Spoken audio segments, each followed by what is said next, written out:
Penyelewengan kontrak kerajaan, sekurang-kurangnya 2 kementerian terjejas. 4 penjenayah ditembak mati di Ibu Negara. Sekurang-kurangnya 2 kementerian dikenal pasti terjejas berikutan tindakan kontraktor melakukan penyelewengan selepas mendapat kontrak dan wang pendahuluan. Kementerian terbabit adalah Kementerian Pendidikan dan Kerja Raya. Menteri Pendidikan Datuk Seri Najib Tun Razak berkata penyelewengan itu membabitkan beberapa projek pembinaan sekolah dan kemudahan berkaitan. Semalam, Menteri Pembangunan Usahawan Datuk Mustafa Mohamad mendedahkan penyelewengan 12 syarikat yang memalsukan maklumat untuk mendapat projek pembinaan. Syarikat terbabit dikatakan memalsukan maklumat membabitkan kontrak bernilai 100 juta ringgit. Tindakan mereka itu berjaya dikesan oleh Pusat Hikmat Komputer PKK di kementerian berkenaan. Menteri Pendidikan Datuk Seri Najib Razak berkata penyelewengan berkenaan menjejaskan beberapa projek pembinaan sekolah, kebanyakannya di Sabah. Dia private contractors. Dia dapat kontrak tapi dia tak siapkan kerja. Beliau akan menimbang untuk menamatkan kontrak yang diberikan kepada kontraktor terbabit. Bagaimanapun ia mengambil masa untuk dilaksanakan. Dalam perkembangan berkaitan, Menteri Kerja Raya Datuk Seri S. Samivelu mengarahkan Ketua Pengarah Kerja Raya menyerahkan senarai syarikat yang mendapat wang pendahuluan tetapi gagal menyiapkan projek mengikut tempoh yang ditetapkan. Kita di Jabatan Kerja Raya menyokong tindakan seperti itu oleh kerana jikalau mereka siapa yang telah mendapat kontrak tidak melaksanakan kontrak itu akan membawa masalah kepada kita semua. Satu laporan awal mengenai masalah kekurangan 1,000 kaki tangan profesional dan teknikal di 144 kerajaan tempatan akan dikeluarkan minggu depan. Menteri Perumahan dan Kerajaan Tempatan Datuk Dr. Ting Chio Phei berkata masalah itu timbul akibat kepesatan pembangunan negara berbanding tenaga profesional yang ada. Menurut Datuk Dr. Ting, laporan awal itu akan disediakan oleh kementeriannya dengan Jabatan Perkhidmatan Awam. Masalah mendapatkan tenaga profesional itu didapati serius sejak 1 hingga 2 tahun lalu. Beliau tidak menafikan tawaran gaji yang lebih tinggi di sektor swasta turut mempengaruhi masalah ini. Untuk jangka pendek, kerajaan menggunakan khidmat profesional swasta secara kontrak. Datuk Dr. Ting menjangkakan masalah ini akan dapat diatasi selewat-lewatnya hujung tahun ini. Jangka panjang itu ialah untuk kerajaan pusat untuk mewujudkan jawatan kosong bagi semua golongan profesional ini.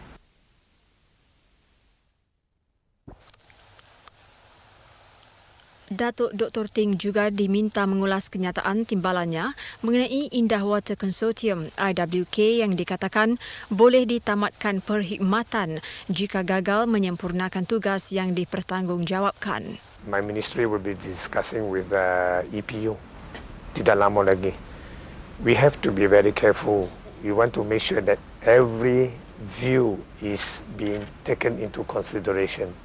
Semalam timbalannya Peter Chin Fakui memberitahu tindakan menamatkan perkhidmatan itu boleh diambil berdasarkan perjanjian konsesi yang akan ditandatangani antara kementerian dan IWK tidak lama lagi.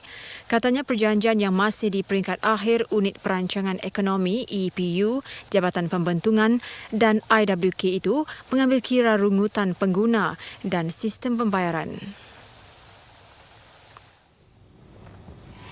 Kanak-kanak derita sakit parah saraf mohon simpati.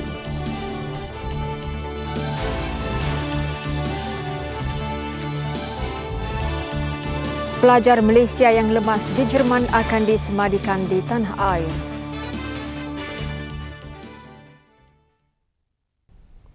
Tiga lagi senapang patah buatan sendiri yang dipercayai milik orang asli diserahkan di Balai Polis Mengkarak, Temerloh, Pahang.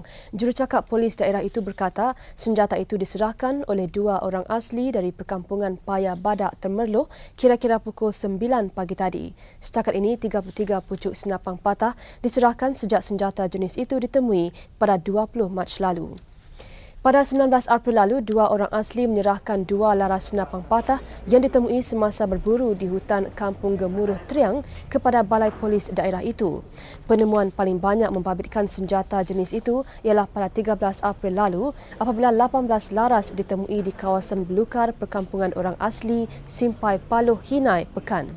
Di kawasan yang sama, 10 lagi senapang jenis itu ditemui pada 20 Mac lalu di perkampungan asli Kampung Tekeroh. Mahkamah Session Kuala Lumpur memerintahkan waran tangkap tanpa jaminan dikeluarkan terhadap seorang artis kerana gagal hadir di mahkamah siang tadi. Artis berkenaan antara yang dikaitkan dengan kegiatan pelacuran membabitkan penerbit drama Haslinda Merican dan perunding kewangan Muhammad Amin Jamidi. Hakim Zura Yahya memerintahkan waran itu dikeluarkan setelah diminta Timbalan Pendakwa Raya Kamaruzaman Abdul Jalil. Kamaruzaman berkata Sapina meminta artis berkenaan hadir di mahkamah hari ini telah diserahkan pukul 11.35 malam 19 April lalu. Sebelum itu, ketika sesi soal balas pihak pembela, mahkamah mendengar keterangan saksi ke-12 penolong penguasa Mazli Minhat. Dalam keterangannya, Mazli mengaku tangkapan pada malam 27 Jun 1995 itu adalah perangkap polis yang diketuai Timbalan Penguasa Takbir Ahmad. Katanya beliau menyamar sebagai seorang tokoh korporat yang ingin mendapatkan perkhidmatan seks. Sehubungan itu, semua wang yang dibayar kepada Muhammad Amin ditanda. Katanya Amin membawa 4 wanita ke biliknya antara pukul 9 dan 10 malam. Seorang daripada mereka kemudiannya dibawa saksi pendakwa Khalidi Muhammad Ramli ke bilik seorang yang dikenali sebagai Tengku. Ketika serbuan, beliau juga berlakon memprotes serbuan itu dan meminta menghubungi peguamnya. Haslinda dan Muhammad Amin yang menghadapi tuduhan menjadi perantaraan dalam perkhidmatan pelacuran dibela peguam Karpal Singh dan Razwan Ibrahim. Perbicaraan disambung esok. 4 penjenayah, seorang daripadanya berpakaian seragam polis berpangkat Ketua Inspektor, ditembak mati di Jalan Imbi, Kuala Lumpur petang tadi. Menurut polis, kumpulan penjenayah itu disyaki dalam perjalanan hendak melakukan rompakan.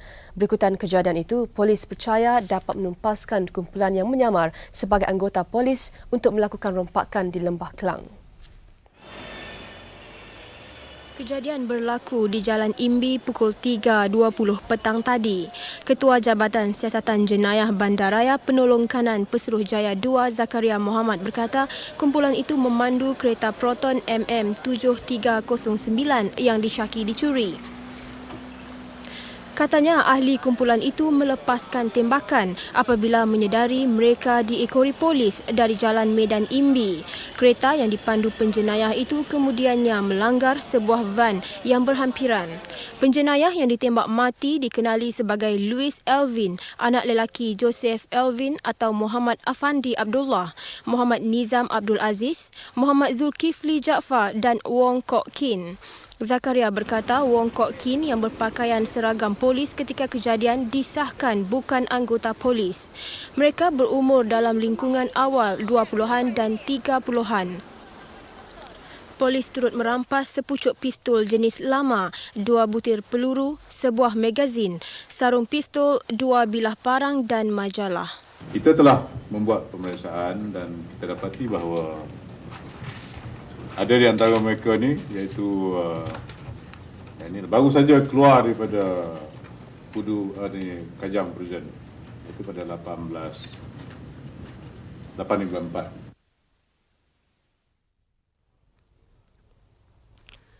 Dalam perkembangan lain, Penolong Kanan Pesuruhjaya 2 Zakaria mendedahkan polis berjaya membongkar kumpulan yang mencuri kereta mewah. 14 pelbagai jenis kenderaan juga dirampas. Zakaria berkata 6 anggota kumpulan itu menjalankan kegiatannya di sekitar Kuala Lumpur dan Terengganu.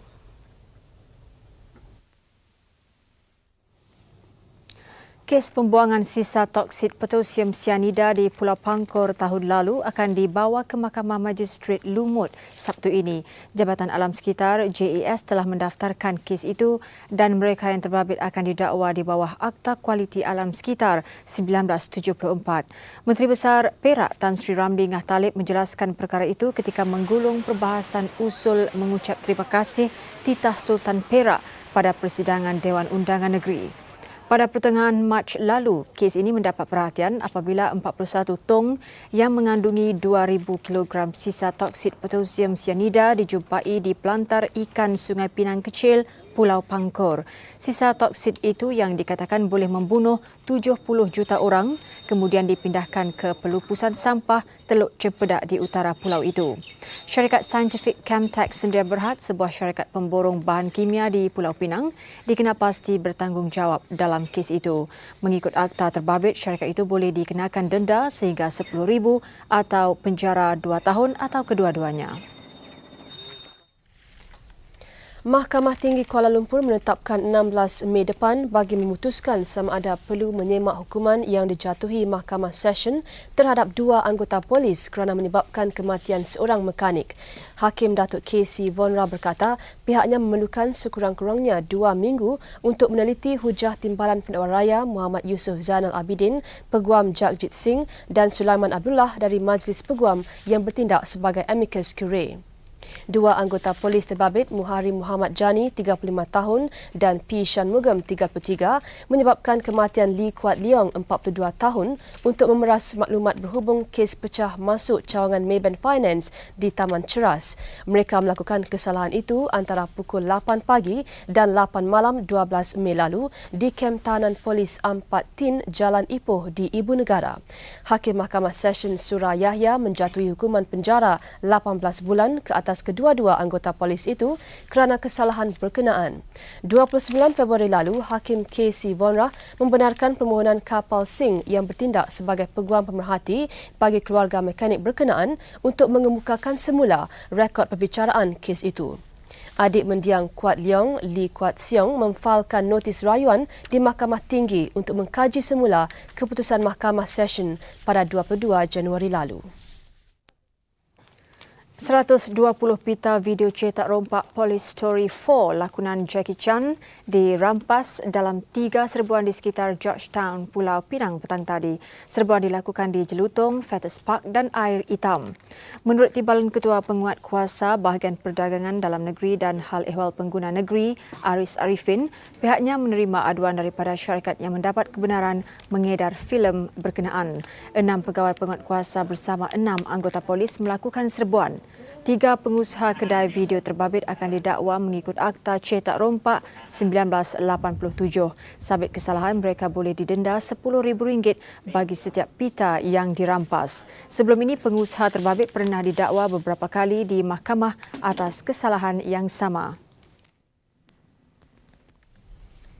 Seorang kanak-kanak berusia setahun mungkin lumpuh seumur hidup jika penyakit barah saraf yang dihidapinya tidak diubati segera.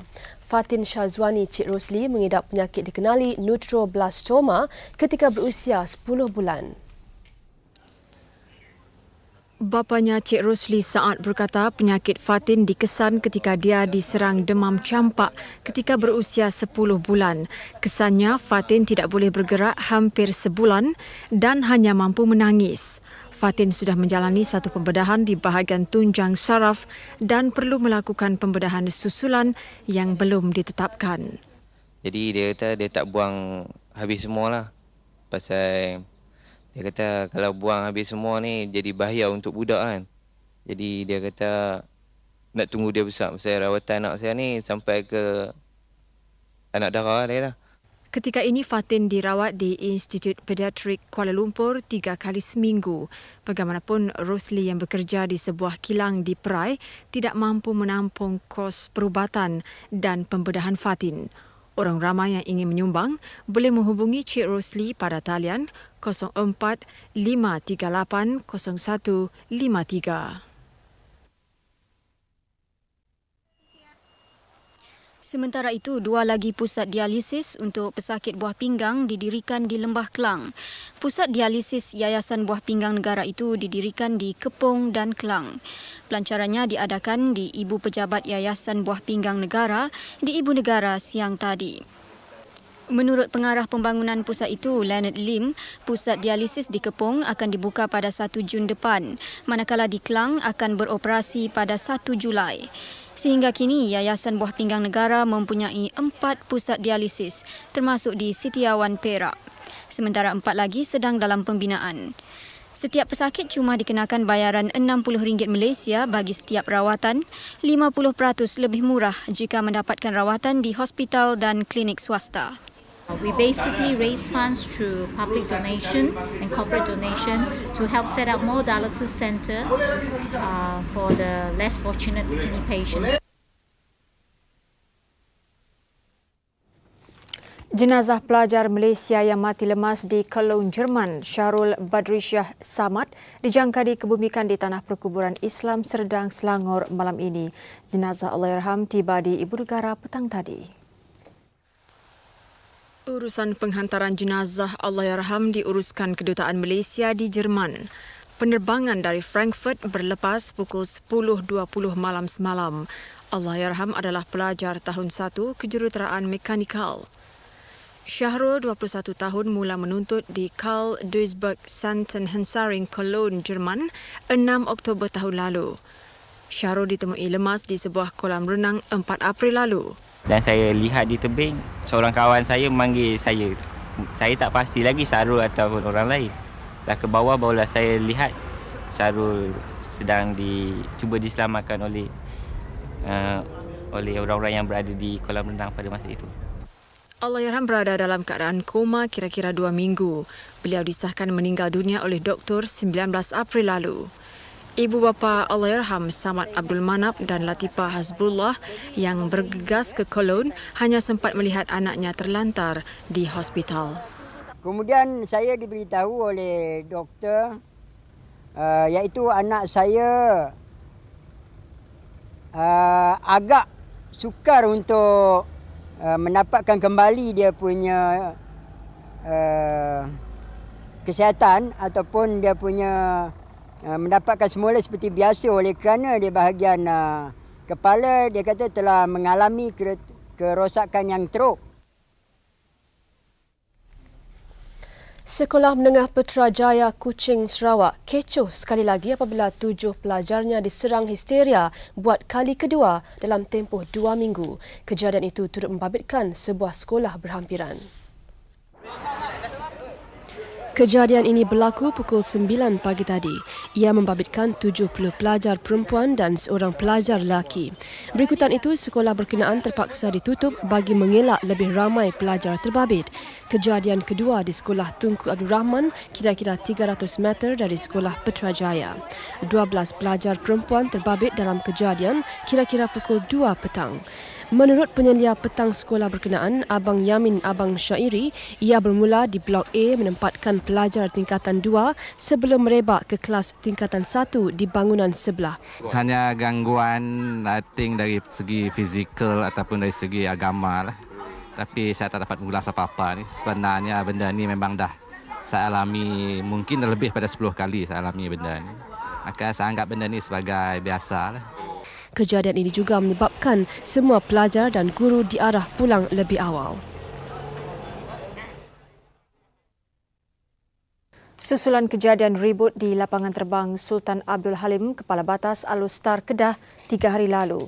Kerja membaik pulih 4 pesawat yang rosak dalam kejadian itu terpaksa dilakukan dalam tempoh 2 minggu bagi mengenal pasti komponen yang perlu diganti.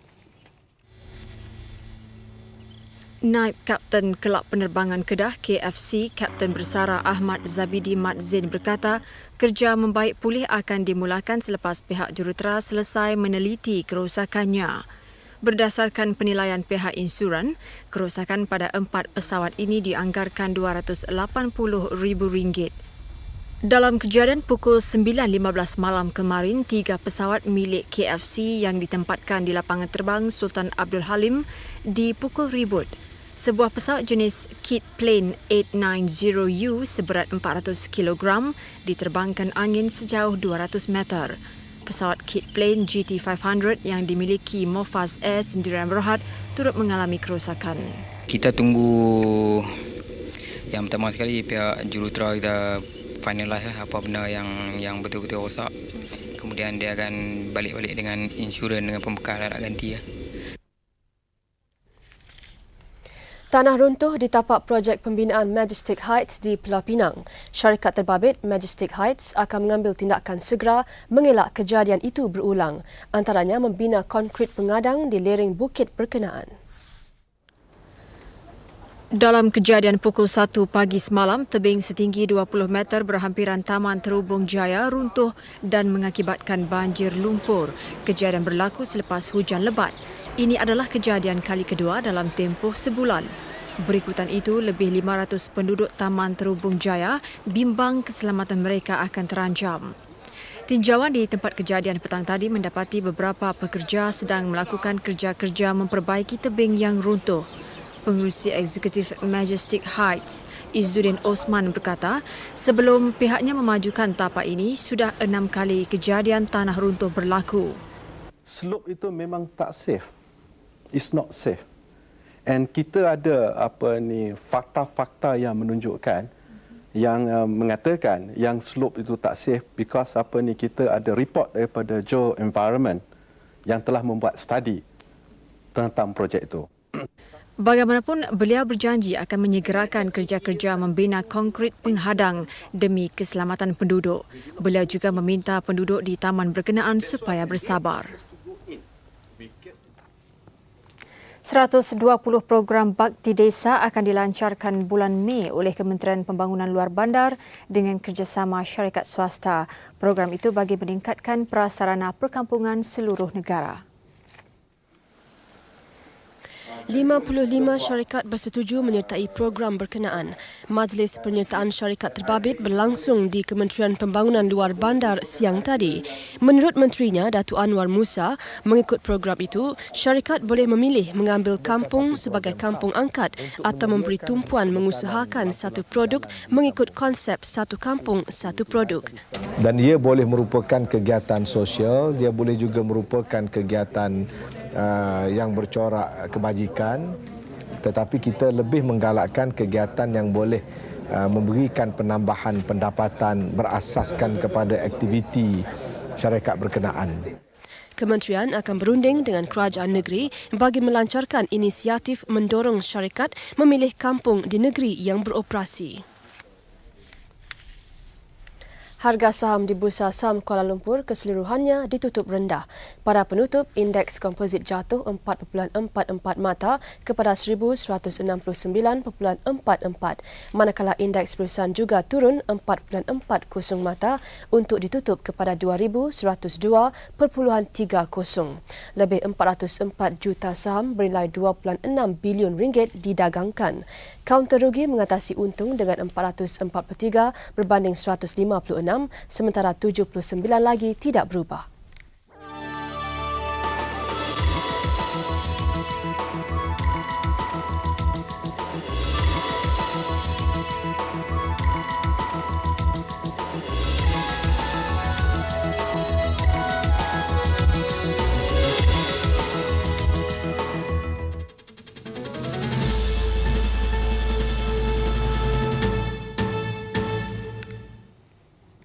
Dalam pada itu, indeks komposit pasaran hadapan di Bursa Option dan Kewangan Kuala Lumpur ditutup merosot. Kontrak April jatuh 5 mata untuk ditutup pada 1163. Bagaimanapun, jumlah dagangan meningkat kepada 484 kontrak berbanding 414 kontrak yang diniagakan semalam. Ketiadaan petunjuk baru memaksa ringgit ditutup tidak berubah berbanding dolar Amerika dalam pasaran mata wang, disenaraikan kadar ringgit berbanding tukaran asing.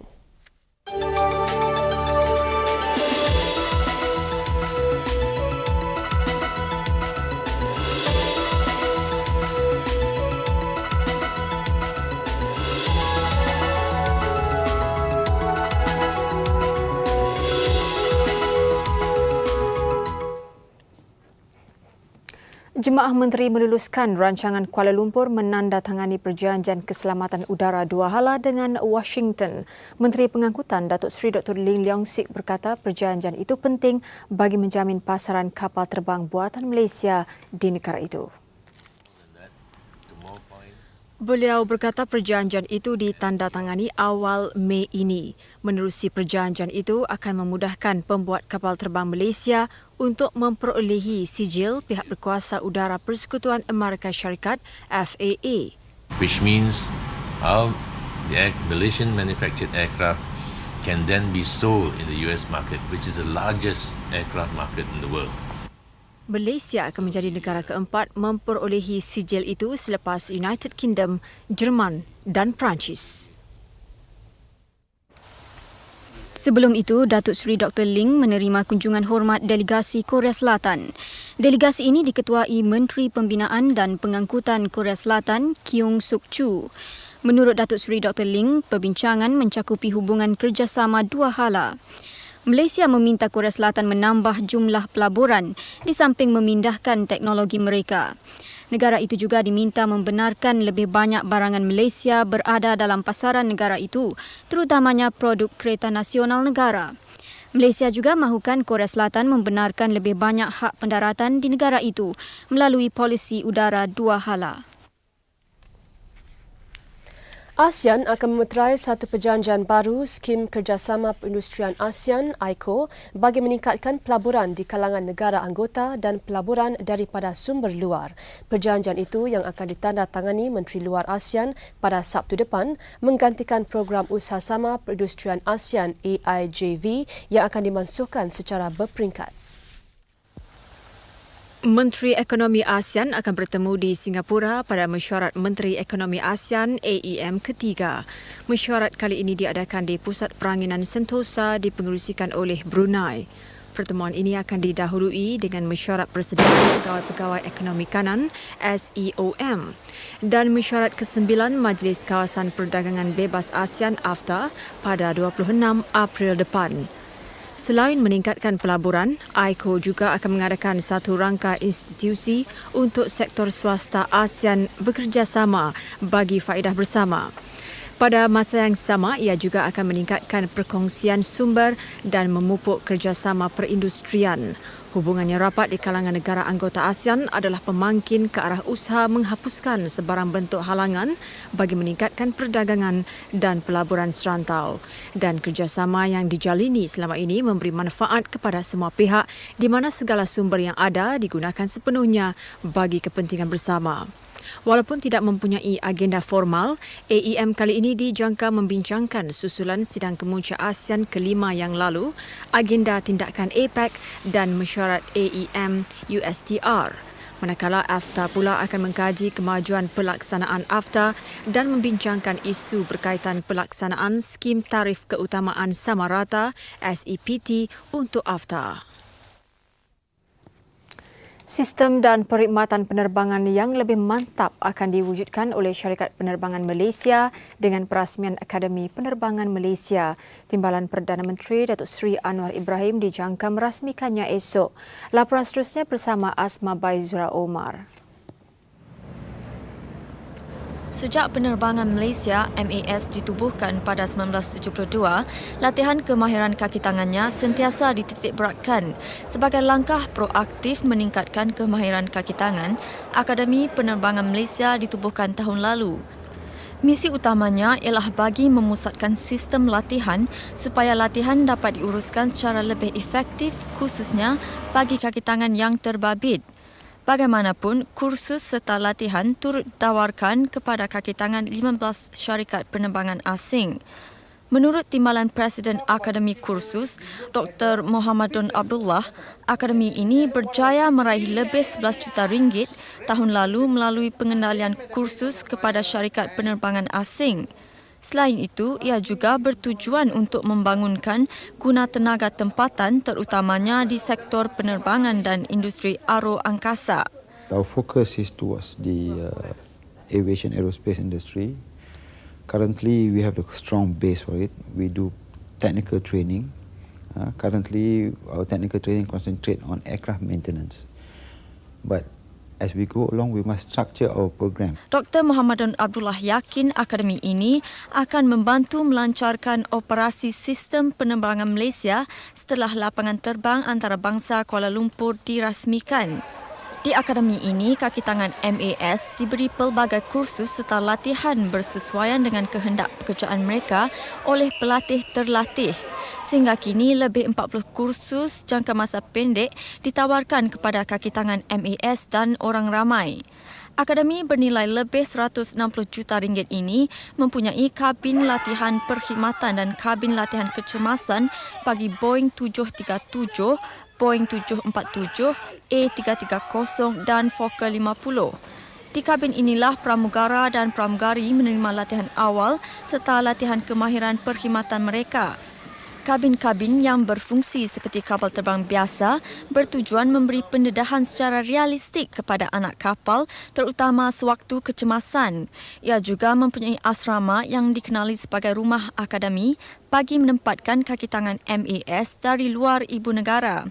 Sehingga kini akademi ini mempunyai lebih 300 orang kaki tangan.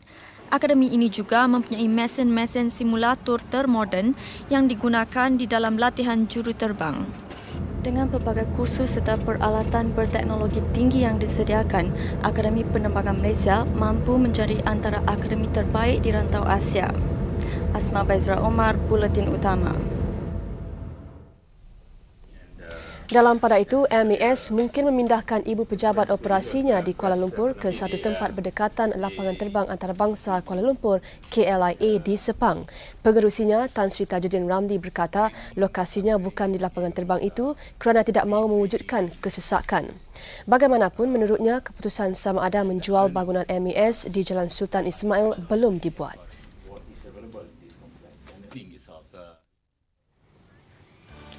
7 korban serangan gerila puak kiri Colombia.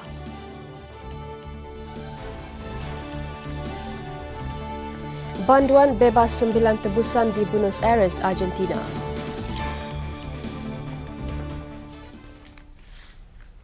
Pemimpin wilayah pemisah Chechnya, Zorka Dudayev, disahkan mati. Ketua Tentera Pejuang Chechnya, Shamil Basayev, yang mengesahkan perkara itu berkata Dudayev terkorban selepas cedera akibat serangan Rusia di selatan Chechnya. Pejabat Pertubuhan Keselamatan dan Kerjasama Eropah OSCE juga telah diberitahu secara bertulis mengenai kematian Dudayev. Dudayev, 52 tahun, mengetuai usaha mengisytiharkan kemerdekaan Chechnya dari Rusia sejak 5 tahun lalu. Timbalan Presiden Chechnya Zalimkhan Yadarbiev kini dipilih menggantikan Dudayev. Presiden Boris Yeltsin yang mengetahui berita itu bagaimanapun berkata proses damai akan diteruskan meskipun ketiadaan Dudayev. Beliau yang dalam rangka lawatan ke China berkata Moskow akan memastikan perangan di Chechnya berakhir. Presiden Syria Hafiz al-Assad bersetuju mengadakan rundingan dengan Amerika Syarikat hari ini bagi membincangkan rancangan gencatan senjata antara Tel Aviv dan kumpulan Hizbullah. Agensi berita AFP menyebut rundingan di Damsyik itu dibuat selepas 2 pertemuan yang diatur gagal. Setiausaha negara Amerika Syarikat Warren Christopher gagal berbuat demikian mengikut jadual Presiden Assad yang ketat. Christopher hanya diberitahu Assad sibuk mengadakan perjumpaan dengan Perdana Menteri Pakistan Benazir Bhutto. Sementara itu, semasa Perhimpunan Agung PBB, Presiden Lubnan Ilyas Rawi mendesak badan dunia itu mengutuk serangan berterusan tentera rejim ke atas negaranya. Beliau juga menuntut pengunduran tentera rejim dan bayaran pampasan terhadap kemusnahan yang dilakukan. Wakil rejim di PBB, Qad Ya'qubi pula mendakwa pihaknya melancarkan operasi ketenteraan bagi menghentikan serangan berterusan pejuang Hizbullah sejak Februari lalu. Langkah itu kononnya untuk menghapuskan pergerakan Hizbullah yang gagal dibendung oleh kerajaan Lubnan sendiri.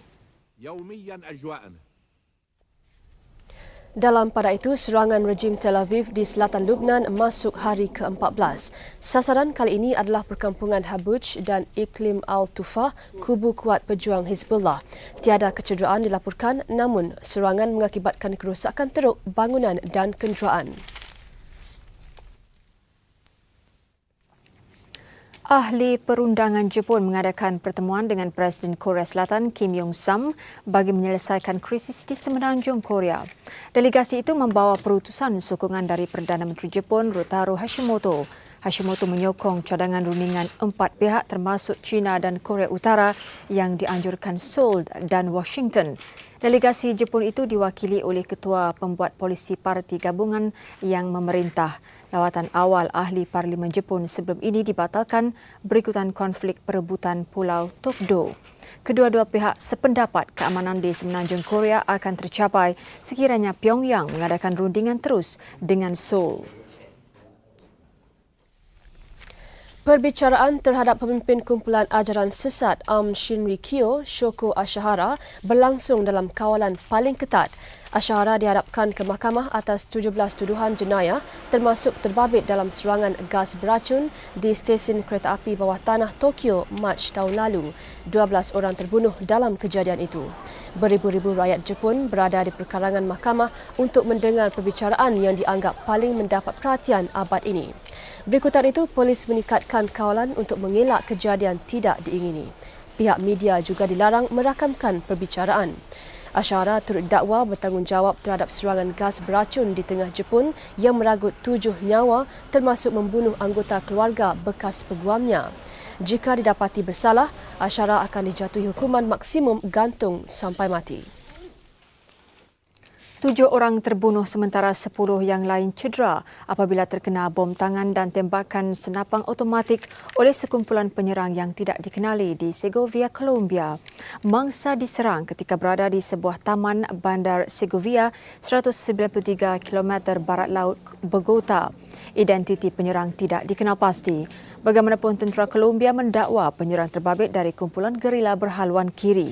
Turut disyaki terbabit kumpulan milisya yang dikatakan beroperasi di kawasan Segovia.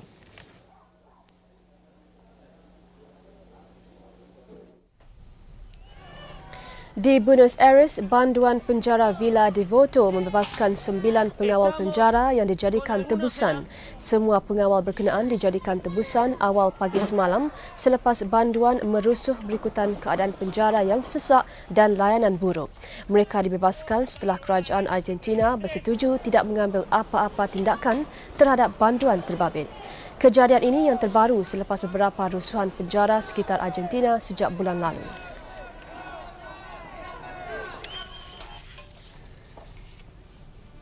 Pasangan bergu yang baru sedia memikul tugas besar.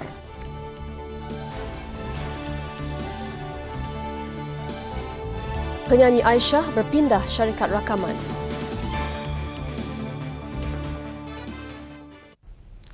Menjelang pusingan akhir Piala Thomas, nama Lee Wan Wah dan Chong Tan Fook mungkin terlalu asing bagi peminat badminton tanah air. Apatah lagi keunggulan pasangan Chia Soon Kit, Yap Kim Hock serta So Bing Kiang Tan Kim Ha lebih hebat diperkatakan. Namun gandingan yang berasal dari Ipoh ini tetap bersedia menghadapi sebarang kemungkinan jika diletakkan sebagai bergu ketiga negara.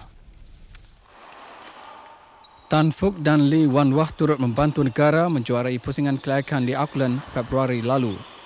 Kesempatan yang diberi ketika menentang Thailand tidak dipersia dan pasangan lawan Sakrapi Tongsari Kitipon Kitikul ditewaskan 15-7, 15-17, 15-6.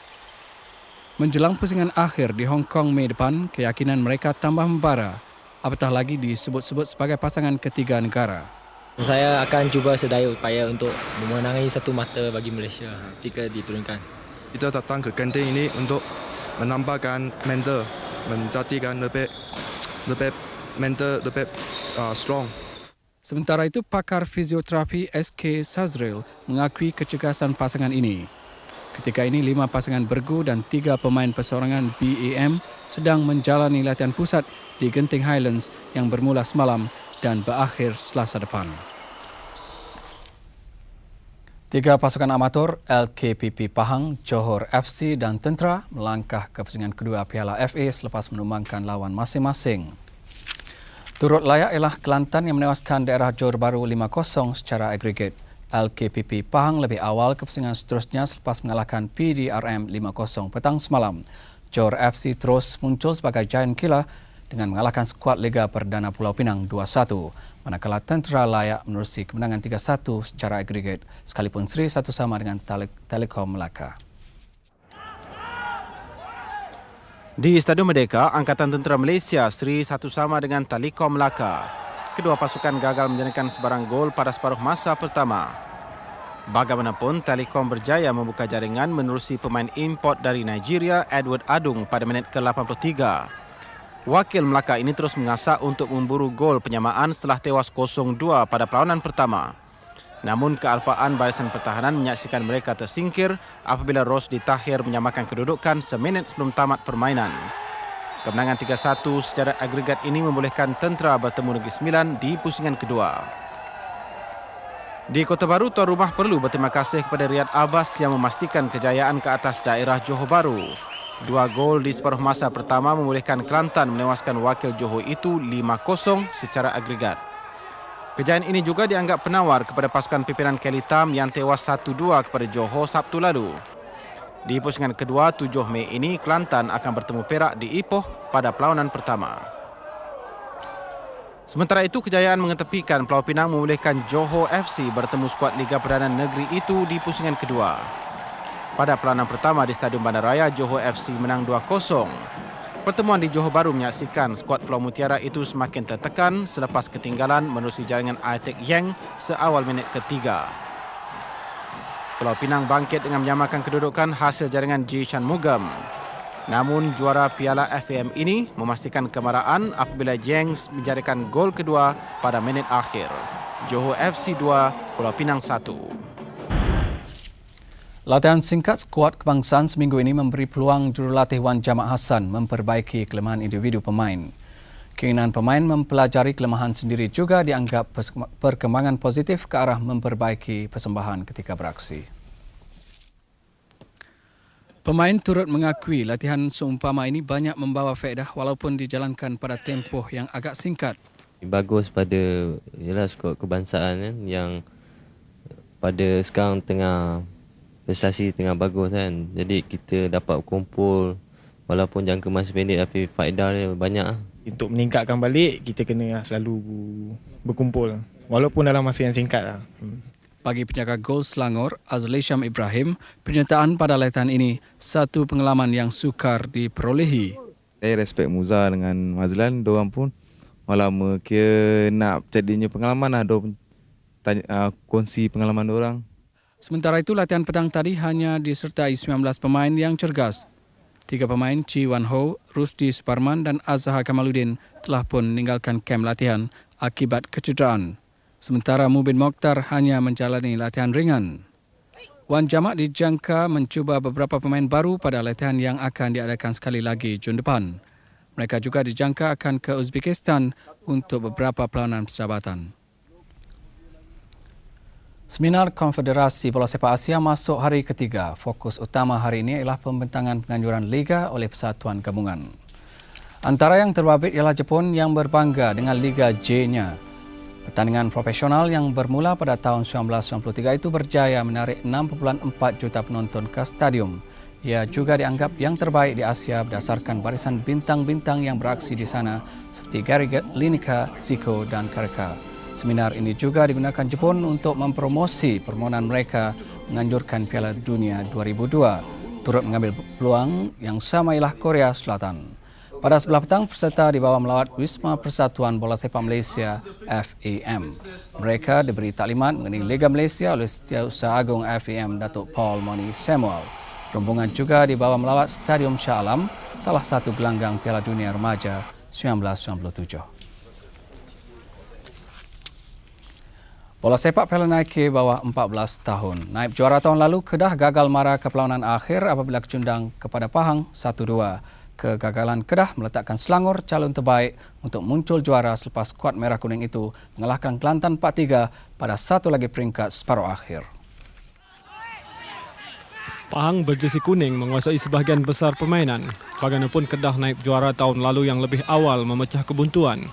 Serangan mengejut Kedah disusuli rembatan kencang Syed Muhammad Faizal menewaskan penjaga gol Pahang pada minit ke-32.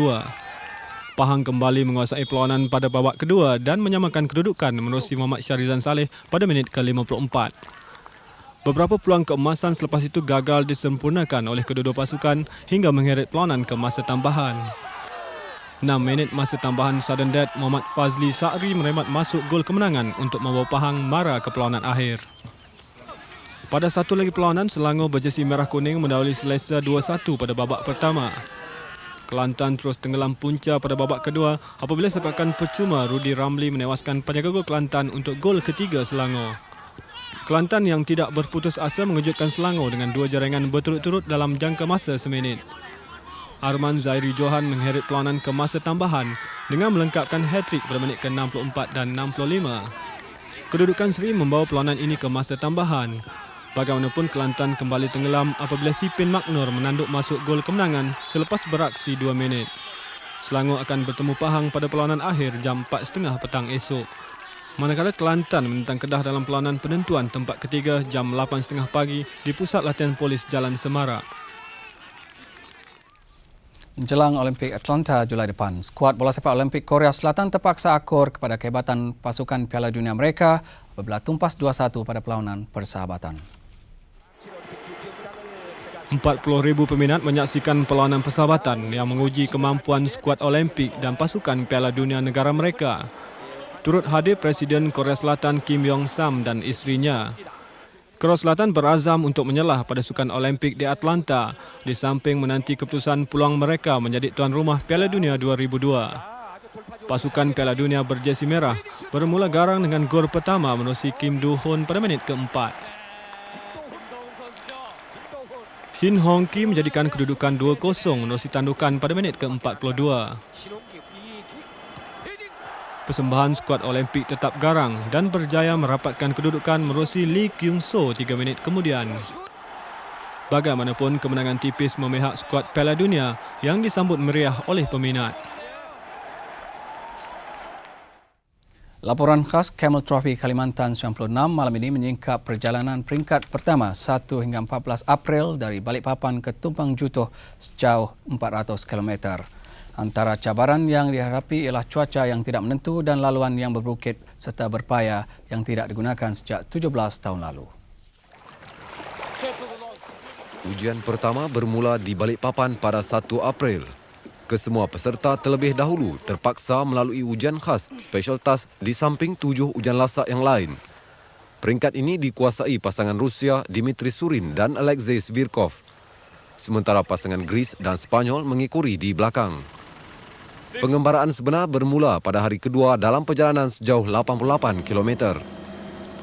20 kenderaan peserta diiringi 17 kenderaan pasukan bantuan merupakan rekod baru pada pertandingan yang kini memasuki tahun ke-17. Kenderaan yang digunakan adalah jenis Land Rover Discovery TDI dan Defender 110. Hujan yang berterusan pada hari ketiga merumitkan tugas membaiki jambatan runtuh untuk menyeberangi sungai. Peserta pula hanya berkesempatan untuk berehat pada malam hari keempat di Muara Tiwah. Sememangnya peserta tidak dapat menjangka cabaran yang dihadapi. Bagaimanapun mereka nyata sudah bersedia menempuh setiap rintangan yang menanti. Mereka juga menghadapi keperitan bekerja selama 36 jam tanpa henti. Sukar juga untuk dipercayai kumpulan ini mengambil masa selama 3 hari untuk melepasi jarak sejauh 20 km. Dan esok kita tinjau kepayahan mereka menghadapi 8 hari terakhir.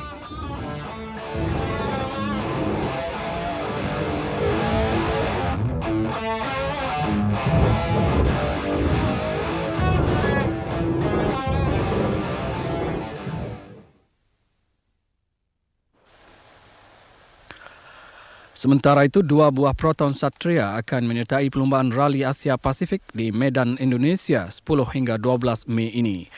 Perlombaan ini juga merupakan pusingan ketiga dalam kalender rally dunia. Penyertaan julung kali ini adalah menerusi usaha-sama Proton USPD dengan Silverstone. Ia juga menyaksikan gabungan pertama antara pengeluar tayar dengan pengeluar kereta Malaysia.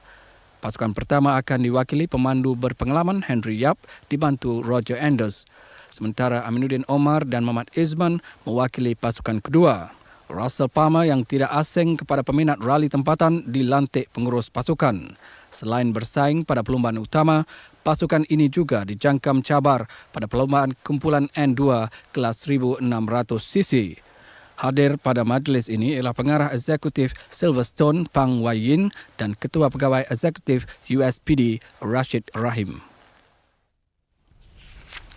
Pencapaian di Sukan Malaysia serta 3 kejohanan jemputan antarabangsa akan menentukan kedudukan 2 pelari pecut negara Azmi Ibrahim dan Watson Nyambik sebelum terpilih ke Sukan Olimpik 96. Setakat ini, kedua atlet berjaya melepasi masa kelayakan 10.54 saat bagi membolehkan mereka terpilih ke Atlanta menerusi kategori B.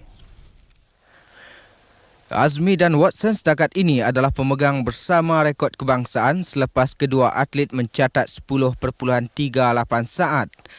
Namun agak malang keputusan Majlis Olimpik Antarabangsa IOC menetapkan hanya seorang atlet sahaja yang boleh bertanding menerusi kategori B. Bagaimanapun, Presiden Kesatuan Olahraga Amatur Malaysia KOAM Datuk Khalid Yunus menegaskan tidak akan berlaku pilih kasih dalam pemilihan ini. KOAM menurutnya akan memilih yang terbaik sahaja bertanding di Atlanta. Setakat ini hanya pelari berpagar Nur Herman Majid dan juara lompat tinggi Sukan C Low Kamzi sudah mengesahkan tempat mereka. Datuk Khalid juga mengumumkan kesemua atlet negara yang layak ke Olimpik akan dihantar menjalani latihan di 3 buah negara Eropah. Bagaimanapun, penyertaan mereka bergantung kepada kesudian 3 negara itu, Jerman, Perancis dan Britain menerima mereka.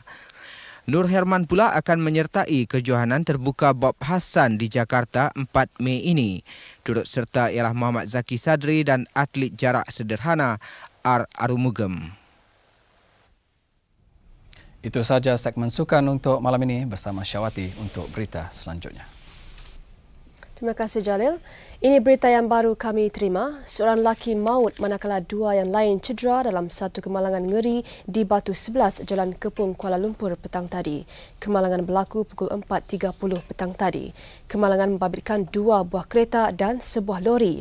Semua mangsa dihantar ke Pusat Kawalan Kusta Negara di Sungai Buloh untuk rawatan awal sebelum dipindahkan ke Hospital Besar Kuala Lumpur.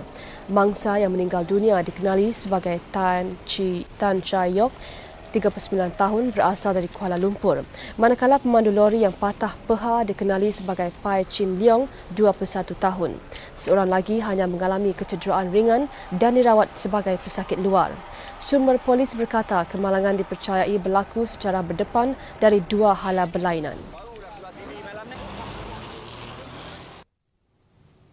Lagi artis berpindah syarikat rakaman. Terbaru berbuat demikian adalah Aisyah.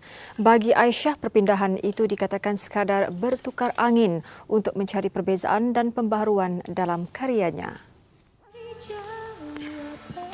Aisyah yang lebih 7 tahun bersama Sony Music kini memilih EMI.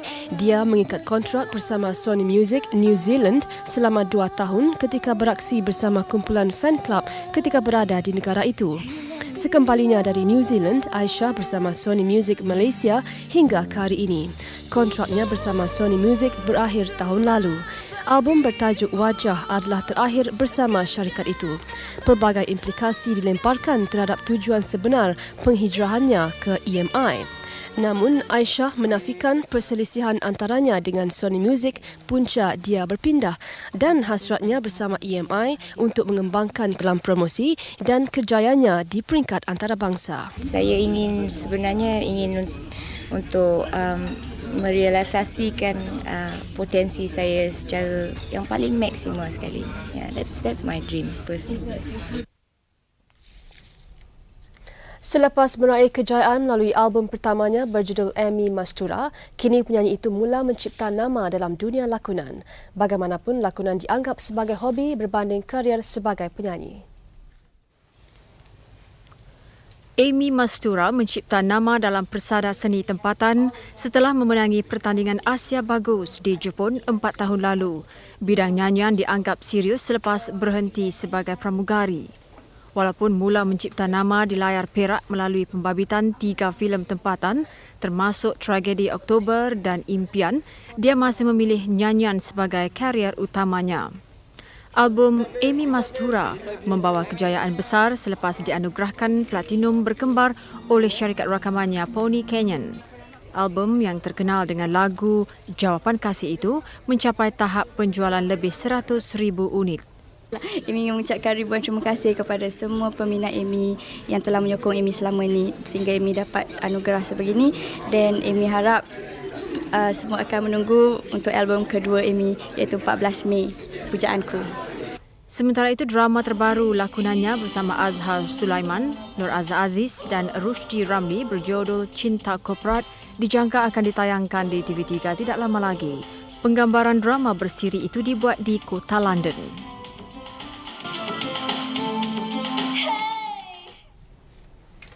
Tuk-tuk yang diberi nama sempena bunyinya memang menjadi pengangkutan paling popular di Thailand. Kerana keunikan bentuknya, Jabatan Bomba Thailand mengambil inisiatif mengubah Suaia menjadi jentera bomba. Dan visa itu mengakhiri buletin utama kita malam ini. Selamat malam. Selamat malam.